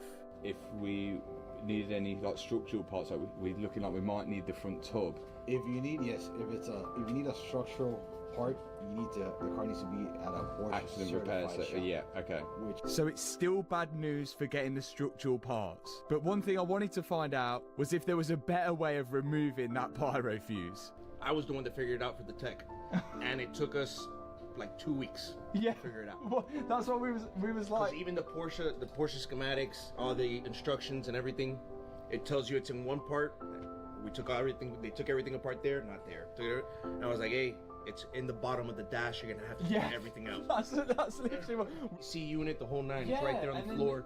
It's a pain in the ass. It looks like we managed to figure out the pyro fuse quicker than some of the Porsche techs. Maybe I am getting better at this stuff. And we've even left with some parts that we need to rebuild the GT3. Would you go through all this stress for a car that you dreamt of owning? Time to get the dashboard back so we can begin putting it back in. E3 upholstery. Let's see what Matt's got up to. I'm sure he's pulled through, I'm sure.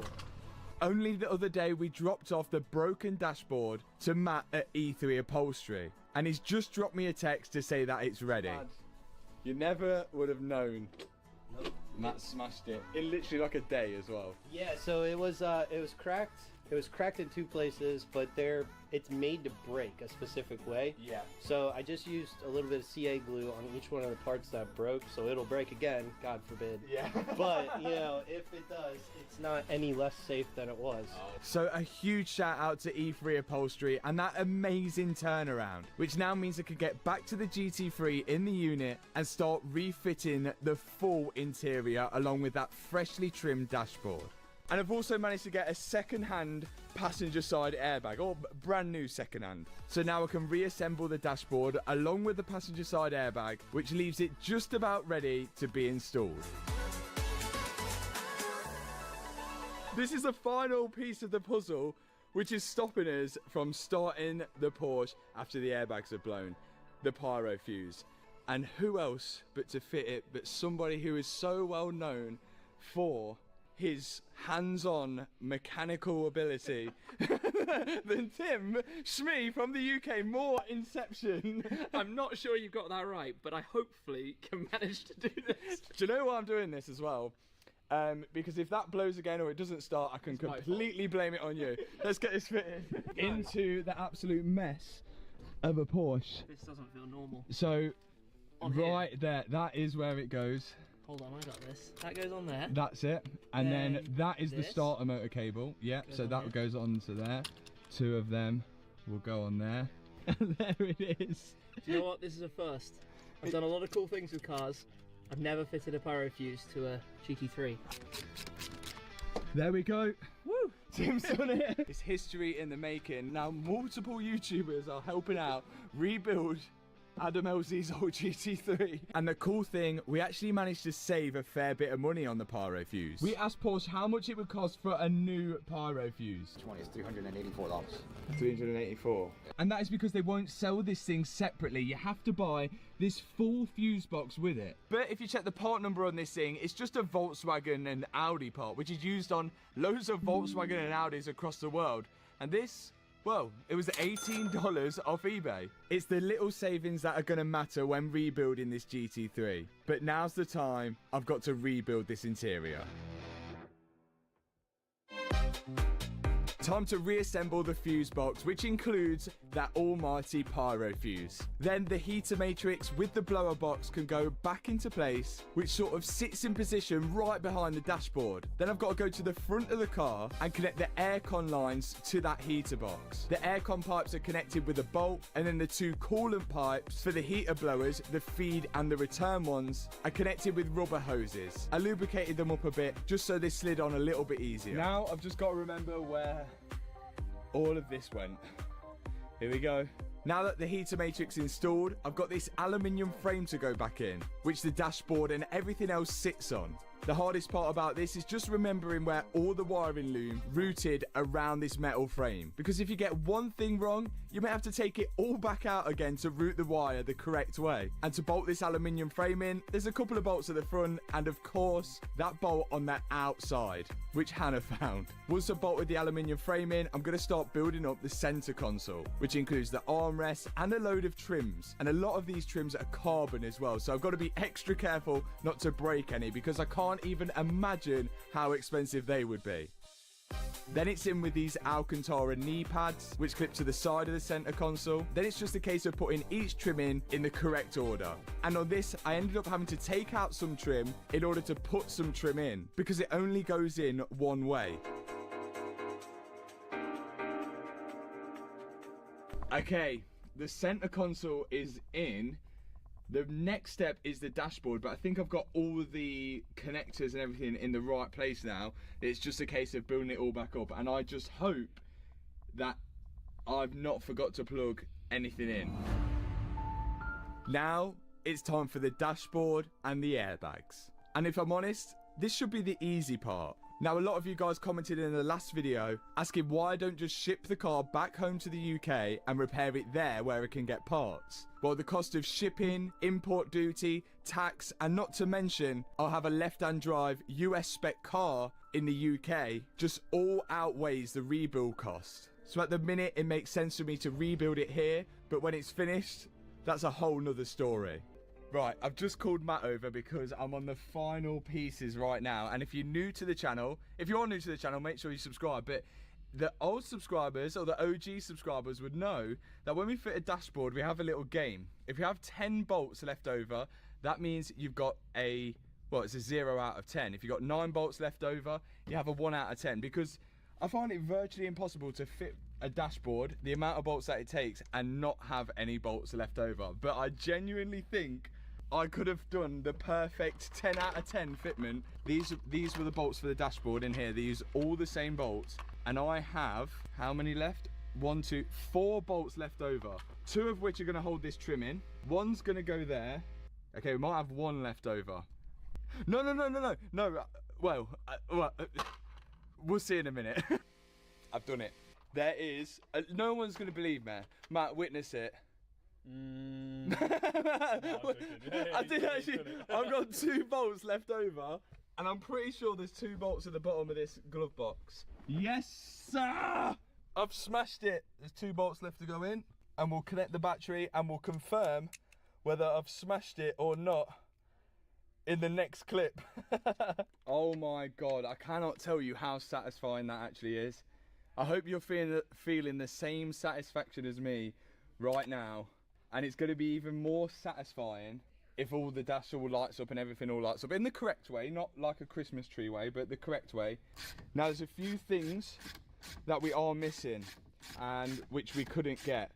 Driver side knee airbag and steering wheel airbag, along with as well the wiring harness for the steering wheel airbag, because when this detonated it created so much heat that it's actually melted the connections to the airbag. So we need that and the driver side knee airbag.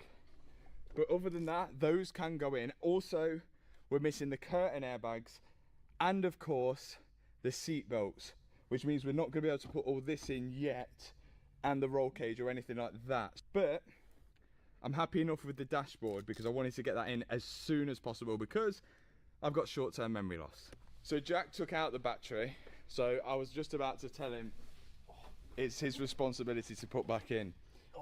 But we're just going to drop it in without putting all the tray on and everything, because you'll find out later in the video why we have to strip all of this apart.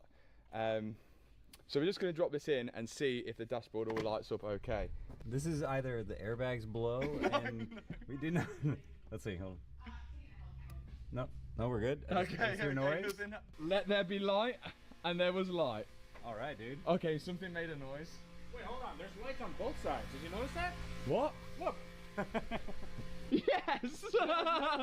What the hell? New lens. Yeah. It's good. So a new dashboard fixed the headlight. That's what it was. It can drive now. Science, Yeah. science. Shall I start it? Yeah, make sure it's not in gear. Yeah. Okay. No seats are in. We're in neutral. Oh God, I really hope this works. Jack, try to put your hands in your ears. Clutch down. There we go. Okay. Okay. So far everything's lighting up in here, which is good. Uh-huh. I'm just gonna go for it. Yeah. Oh! Yes! Yes! Hell yeah, dude. Okay, come on. Wow. You did it! You did it, man! Yes! Thank God. Okay, there's a lot of lights on the dash, but all of them, yeah. all of the lights. Right, low beam error.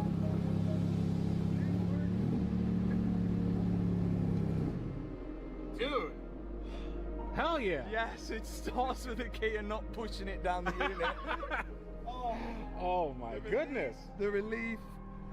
Yeah. That was almost too easy, you know? All you had to do was take the entire interior apart, and there you go. Oh, I feel happy now. Good. I feel happy now. It started of its own accord. Wonderful. Now you just drive it off. Just go. You're good. Yeah. About that. The dashboard was in, but we're a long way from fixing this Porsche. Now I can throw my attention to the actual damage. So originally we thought that we might have just got away with some suspension damage on this, but turns out it's a little bit more sinister than that. We now know that this thing has damaged the front tub. So in order to kind of work out what's next, I've just got to strip all this apart so we can take a better look at it, and then we can really go from there. The front wing is completely crumpled, so I'm going to start taking that off first. And surprise, surprise, Porsche have put a bolt which is impossible to get to unless you remove the bonnet hinges. So we'll come back to that in a minute. I'm just going to remove all the bolts on the inner side of the wing first, which are fairly easy to get to. Then remove the filler cap, and then me and Jack are going to remove the bonnet along with the hinges as well. And this bonnet is carbon fiber. It's around $10,000 worth of bonnet, so I'm going to be careful with it. And now that I've got the wing off, I can take the headlight out and start dismantling the front suspension. Well, what's left of the front suspension. I'm not sure why we're being so careful with that front disc. There's no way we can use it again. And finally, I can lift the majority of the suspension off. Now, I wasn't expecting it to get any better, but also I wasn't expecting it to get worse, and it has, and that's why we're in our happy shirts. Even Matt's wearing a happy shirt. Matt, let me... Happy Florida shirt. Come down here. So, it's taken more of the frame here, so it looks like the wheels hit, and what we can see, I don't know if you can see that, Matt, it's like bulged out here, so like part of the frame is bulged out, and the door, does it catch it? Does the door catch that? No, but it's close. It looks like not only have we got to be moving on to the front tub where the bolt's pulled out, and a few of you have mentioned, why don't I just patch that up? If it was somewhere else, like this hole here, then we could, but because a bolt actually goes in here and the suspension arm sits on that, and it's a GT3 and we're going around the corner, if you want to risk that bolt being pulled out again, it's not the most ideal situation to have. But then this thing is going into the territory of unknown, really, so I'm gonna have to figure out what parts build this section up, and I guess all of us as a team are gonna have to build it in our happy shirts. Freddie's missing a happy shirt. Every shirt I wear is a happy shirt. The key to rebuilding a car like this is to stay positive. We can't let these small things get us down, else we'll never be able to rebuild it. Here's the rest of the suspension. This was the front strut, which is no longer anymore. As it looks like we're gonna have to replace the whole front tub, I've got to make sure I can expose it so we can drill out all the rivets on it, which means taking off everything that's attached to the front tub, including the front cooler, all the locking mechanism for the bonnet, the arch liners, the washer bottle, the headlights, and the rad pack on that side as well.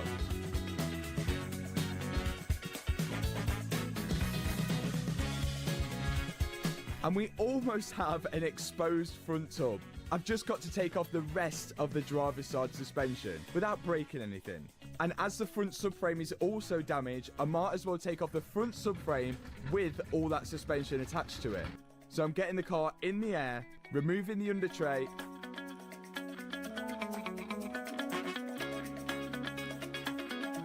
and dismantling any parts of the suspension which is attached to the chassis of the car, including the steering rack, which I can just get to here. There's one bolt holding the steering rack to the steering column. I've just got to loosen this bolt off and I can slide the steering column out of the steering rack. Brake line's disconnected, steering rack's disconnected. There's a few coolant lines underneath. I've just left it hanging with a few bolts, so I think we're ready to go down.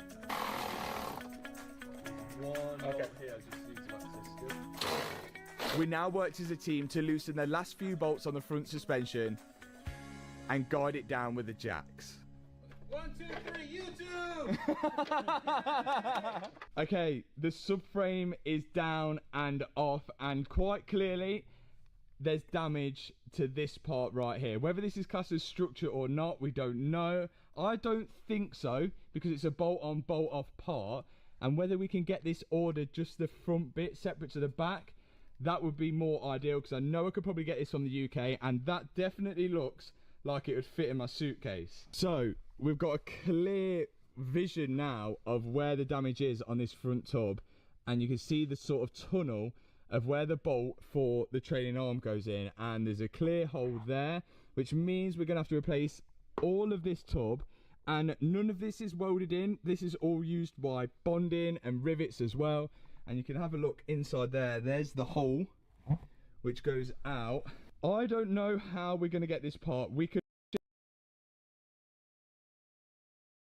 Florida Porsche are definitely not going to sell us this, and they're definitely not going to sell us this A-pillar. So, plan of action. We're going to fly back to the UK now and get as many parts as possible and do some part smuggling. So if you ever wondered what £15,000 worth of 992 GT3 parts look like, well, look no further. And all of this has got to go on the plane with me to Florida. And by taking it over on the plane, we're gonna save on import duty, shipping, and it's also gonna be a little bit more convenient because we'll have the parts straight away when we get there. It's just packing this thing small enough to get it on the plane. I have never heard of this law before, that you're not allowed to buy structural parts from the US Porsche. But it makes no sense that you can buy it from the UK Porsche. Even Kevin's confused. So what's to stop people doing exactly what I'm doing now? Well, this is what it looks like. Wish me luck. You're never getting on with that. I'm definitely going home with that.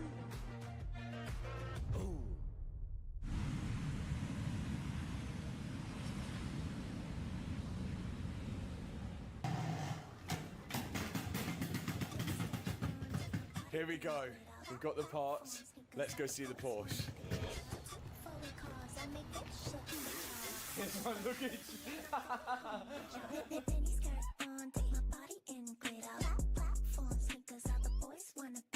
So myself and the parts once again made it to Florida. But there's no time to mess around. We've got to get straight to work. And this whole front tub needs replacing just because of these two parts here. This part here has ripped the bolt out. A lot of you guys have mentioned maybe we could fill the hole up with weld and then re-tap it, but because it holds a suspension arm, I just can't see it being trustworthy at all. And by replacing the full thing, which you can see here, is all cast aluminium, it's just going to give us a bit better peace of mind. Then we're going to move on to this situation here with the A-pillar. Now, I've never replaced a front tub on a Porsche before, never mind a brand new GT3.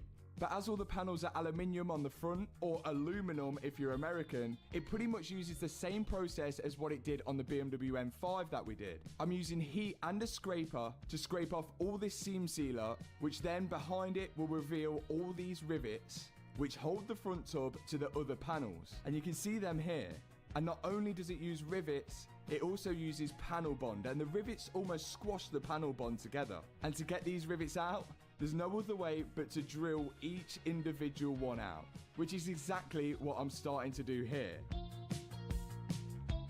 And this proved to be a little bit more difficult than I first thought. These rivets were really tough, and the replacement rivets we got given from Porsche UK were 6.4 millimeters wide, so I can't drill a hole any bigger than that. This is not a 5-minute job. I have been drilling all day, everybody's left the shop, and I'm still drilling. I was on the final rivets, which were inside the tub. But the more I was drilling, the more I was going through drill bits. I think one drill bit lasted me 2 rivets. Give us the goods. So we had to venture out into some American hardware shops. This is like some hardcore drill bits, you know, like made out of like granite. We've got to drill through 6 rivets and we've got the full set. And we're back at it. The best thing is that we were supposed to be drilling 6.4 millimeter holes, but all the American drill bits were in imperial measurements, which I have absolutely no idea about. But once I got them all drilled out, I could then heat up the panels, which will split the panel bond.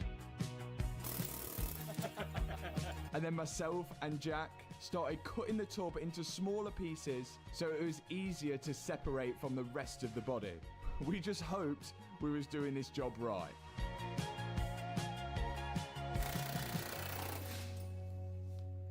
But finally, we got it off. Yeah. The Holden victory. Step 1 is complete, and me and Jack have just absolutely butchered off the tub nicely. Mission successfully passed. And quite clearly the next step is to get the new tub on. We've got to do a bit of cleaning up on the chassis there. And the one thing, the big issue about all of this is the US don't sell you structural parts, the UK do sell you structural parts, but the UK will not tell you how to fit them. But that's why we have Jack. Wait, I'm supposed to know how to do this? Look who it is. Jack's organised some tea bags. When things get difficult, you call your dad in. I flew him from the UK to America to see the GT3 for the first time and help with the build. And also Hannah arrived with some parts. It's like Christmas. I just hope all the parts made it in one piece. £2,000. It made it. Yes! Looking good. The full team has arrived with even more parts. But let's break this down. The GT3 cost me $160,000. And the parts that we managed to bring into the USA cost me £15,000, which is around $18,000, bringing the total build cost so far to $178,000.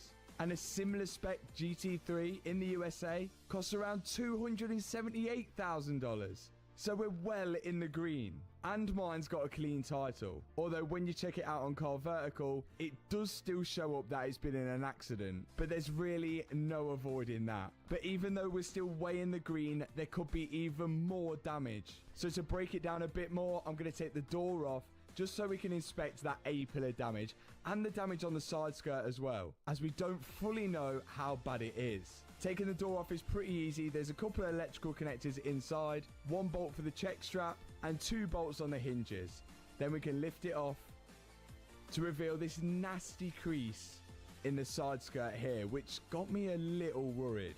If this damage has gone through to the inner structure, then it's likely we have some serious structural damage. So we've really got to investigate further on this. So luckily, I bought this with me from the UK, from Porsche Silverstone. I don't think we're going to use this whole thing, but we have sections of it that we can use to fix this with. And that was only £201, which seems random, being that the tub was like £2,700, but it should help us do this job as well. So to see if there's any damage to the actual structure underneath the side skirt, I need to start taking off the panel here so then we can inspect inside. And again, this thing is riveted on, even though some parts of the panel are steel, but actually there are some spot welds as well. In the sections where we couldn't get the drill, we used the belt sander just to sand down the top of the rivets, and then we can break them free with this hammer and chisel sort of tool. Oh. Yay! Victory. Yes. And there is the inner structure, and most importantly, there's no damage to it, which is good. This is the structural part right at the bottom. You can see the strengthening is really thick, but all of the damage is